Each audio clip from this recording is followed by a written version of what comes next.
In early 1954, deep within the mountains of northwestern Vietnam, a remote valley became the center of the world's attention. A name few had ever heard before would soon echo through history: Dien Bien Phu. To the French command, it was meant to be a bold stroke of strategy, a fortress in the wilderness. A place from which they could cut off Viet Minh supply lines into Laos and force General Giap's army into open battle.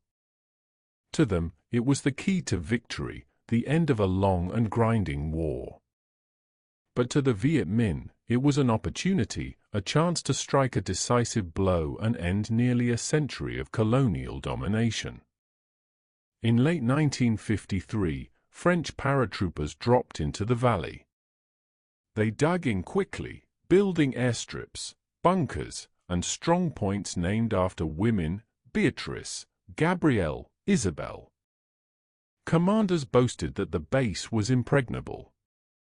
Surrounded by hills, equipped with tanks and heavy artillery, and supplied by air, Dien Bien Phu was supposed to draw Giap's forces into a trap. But the French misjudged their enemy. They saw the Viet Minh as guerrillas, light infantry incapable of sustained siege warfare. They did not yet realize that Giap's army had grown into a disciplined, battle-hardened force numbering tens of thousands, supported by Chinese artillery and logistics experts. And above all, they did not understand Giap himself. Vo Nguyen Giap, a former history teacher turned general, was patient, calculating, and ruthless when necessary. He understood that victory in modern war required not just courage, but endurance and logistics. When he saw the French occupy Dien Bien Phu, he recognized its weakness instantly. The base was in a valley, overlooked by steep hills. Whoever controlled those heights would control the battle. Through January and February of 1954, tens of thousands of Viet Minh soldiers, porters, and villagers worked day and night, carving roads through the jungle and dragging artillery pieces up impossible slopes, by hand, bicycle, and sheer determination. Each gun was hidden in caves and camouflaged among the trees. When the French reconnaissance planes passed overhead, they saw nothing. But the hills around the valley had come alive with an invisible army. By March, the French garrison, about 13,000 troops, found themselves encircled by more than 50,000 Viet Minh soldiers. The French commander, Colonel Christian de Castries, remained confident. He believed superior firepower and air support would hold the line. Then, on the night of March 13th, the hills erupted. At precisely 5 p.m., the Viet Minh opened fire with a devastating artillery bombardment.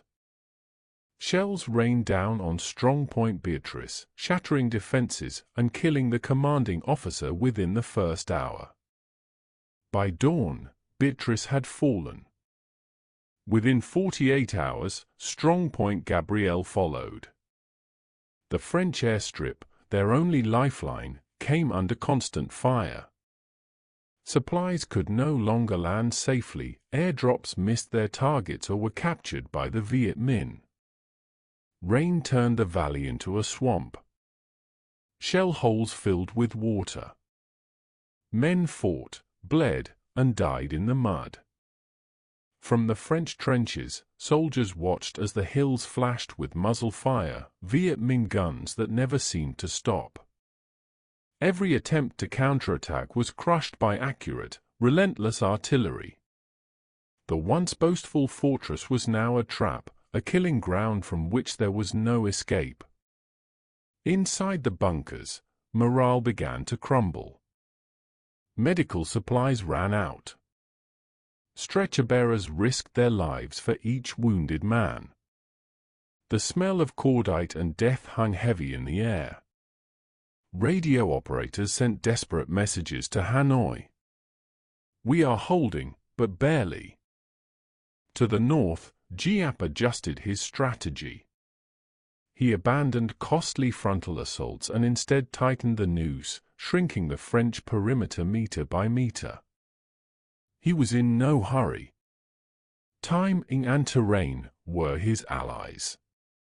For the Viet Minh soldiers, the battle was hellish but holy, a test of sacrifice for independence.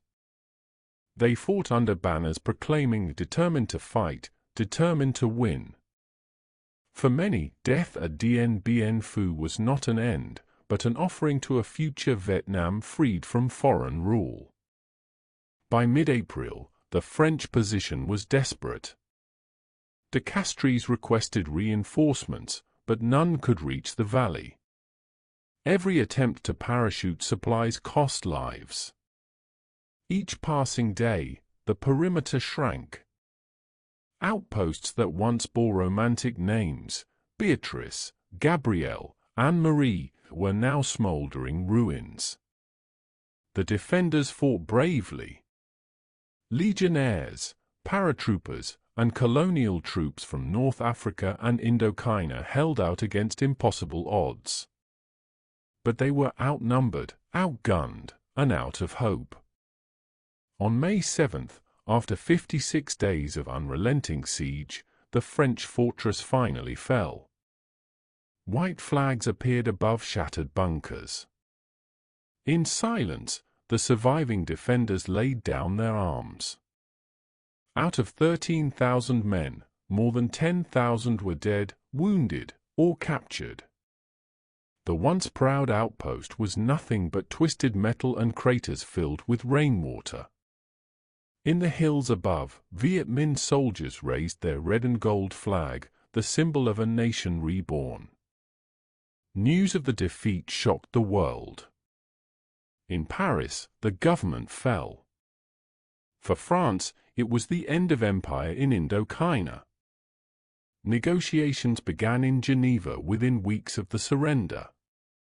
There, under the watchful eyes of the United States, the Soviet Union, and China, the great powers divided Vietnam along the 17th parallel, north and south, communist and anti-communist.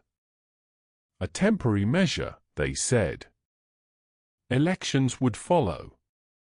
But the elections never came. The victory at Dien Bien Phu was more than military, it was symbolic. A small, colonized nation had defeated a major Western power. It proved that determination, ideology, and patience could overcome the might of empire. And it inspired liberation movements across Asia and Africa for decades to come. Yet for Vietnam, peace was an illusion.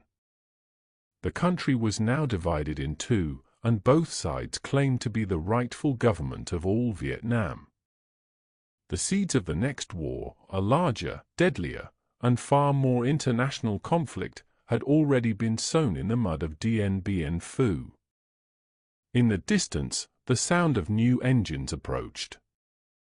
Not French this time, but American. The war for Vietnam was far from over. It was only changing hands.